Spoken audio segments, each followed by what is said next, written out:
Hello students, good morning to today's session. In today's session, we are going to discuss vocabulary, one of the very important topics because this is something which comes in every exam, whether it is CAT, GMAT, GRE, Bank SSC or CLAT. Apart from this exams, this vocabulary is also has a significant importance while conversing, while reading or doing any kind of assignments. So let us first understand what vocabulary is. Well, student, vocabulary is a word stock and it serves as a useful and fundamental tool for communication. Now, if I talk about its importance, the very first thing that you need to understand is that vocabulary helps in better understanding of conversation, passages, editorials, or etc. Since comprehension is the ultimate goal of reading, you can't ignore the importance of vocabulary development. So now, let us first see how we can develop a robust or sound vocabulary. So the next heading is how to build a vocabulary. Okay. So students, a robust vocabulary improves all areas of communication, whether it is reading, whether it is reading, whether it is writing, speaking, or listening.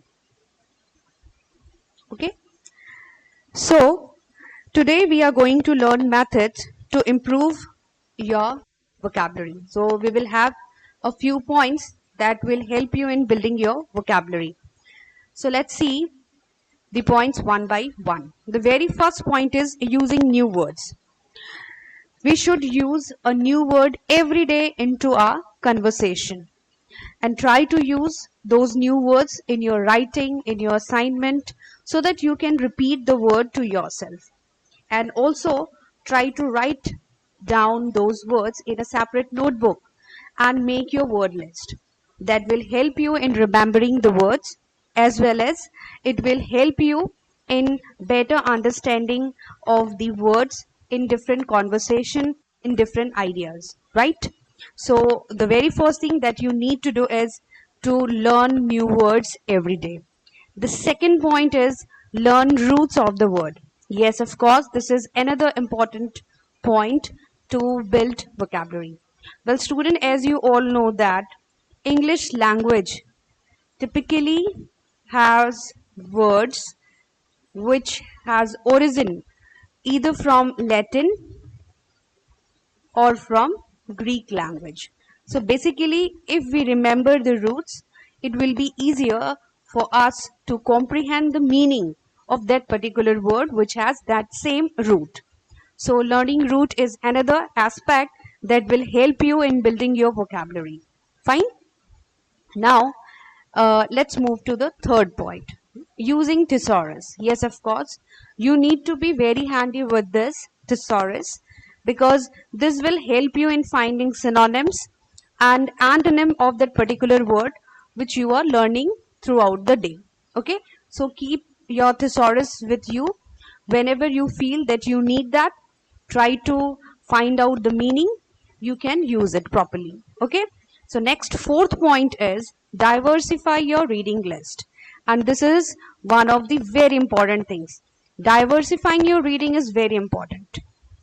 If I talk about the reading part, you should always try to read the journals or editorials, specifically from literature, politics, science, philosophy, history, or any other topic.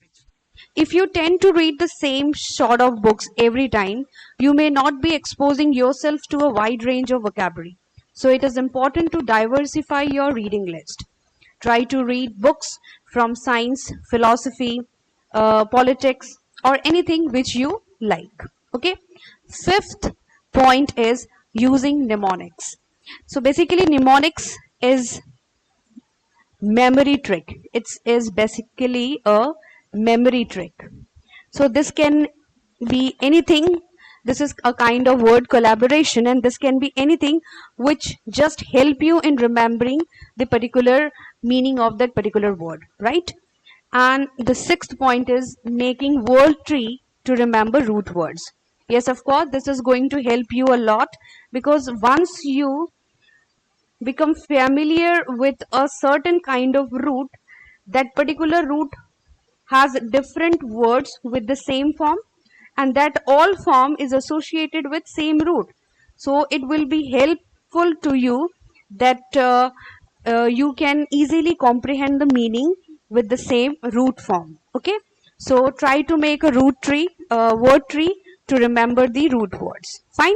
So these are the points that we have to keep in mind, because this is something which will help you in building your sound vocabulary. Now let us first see, because I have here mentioned you about the learn root words. So here we will first discuss about certain roots, that how it works and what is the approach of finding the roots and how it works. So let's move to the first root word example, and the first root which I have taken here is morph. Morph is basically a Greek root, as you have seen here, I have mentioned already, and it means form and shape. So whenever this root come, morph, it typically talks about either form or shape. See, so let's see some examples. The very first word with me is metamorphosis. As you see there, we have this word morph here. Okay, that simply means morph is related to what? Form or shape. So this is a process in which an organism changes from one stage to the next stage in the life history of that particular organism. So basically, if I talk about tadpoles, you must have seen tadpoles. These tadpoles usually have a tail at the beginning of their life cycle, but gradually that the tail disappear. This is the process, and this process is actually called metamorphosis. Okay, so this is basically a scientific process, a biological process in which once an organism changes its form, this form is important from one stage to the next in the ठीक है, in the next part of its life. The second word is morphology. So morphology is, here again I have two words, morph and logy. Okay, so morph is again what? Here I have already mentioned you, form or shape. So morph is again shape or form. Okay, and logy is also a root word, and that means study. So when we study about the shape or form of an organism, so we called it morphology. It's a branch of science that deals with the study of outer appearance of an organism. Okay, the shape, the form. So basically, morphology is the study of the forms of the things or any organism. The third word we have is amorphous. Here also, if you see, the word has a and again morphous. So basically, morphous is what? Shape or form. This a usually shows absence, because you must have seen this is the prefix.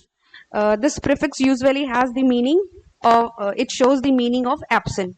Okay, lack of something. So here, if something does not have shape or form, we called it amorphous. Absence of shape or form is called amorphous. Okay, so without a clearly defined shape or form, or without a shape or form, is known to be amorphous. Okay, so now let's move to the fourth one. Fourth is monomorphic. This word also has two words, mono and morphic. Morph is again form and shape, and mono means one. So when we talk about something that exists in one form, we called it monomorphic. Okay, so something that exists in one form is monomorphic. The another word we have is heteromorphic. Here hetero is another root word. This root means hetero is having two or more than two forms. Morph is form. So when an organism or when a thing has two or more than two form, we called it heteromorphic. So when something exists in two or more different forms, we called it heteromorphic. Fine. So now let's move to the next root word. The next root word is mal. You must have seen this word in various words like malnutrition, malfunction, um, malfactor, etc. So let us first see what this root word means, and then we'll discuss further about related to these words. Okay. So the meaning of this particular Latin word is bad or evil.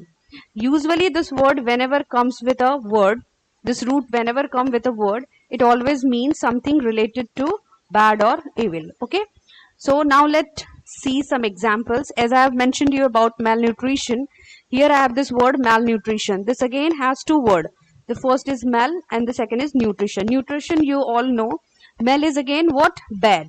When there is inadequate amount of nutrition, when there is shortage of nutrition in a person's body, we call it malnutrition. So simply if I relate it with the root, it can be as bad nutrition. Bad nutrition is what? Inadequate nutrition. Okay. So simply you can write bad nutrition. Okay. So mal is bad and nutrition is what related to nutrients. Next is malaise. You should be very specific with this word. Mal is again what? Bad. Mal is again what? Bad. Okay. So this is related with something which shows unease or lack of well-being. Okay. So lack of well-being means something bad, something unease or something which shows lack of well-being. That simply means something evil or bad. Okay. So the third word is malic. Again I have this word mal. That again it is related to bad.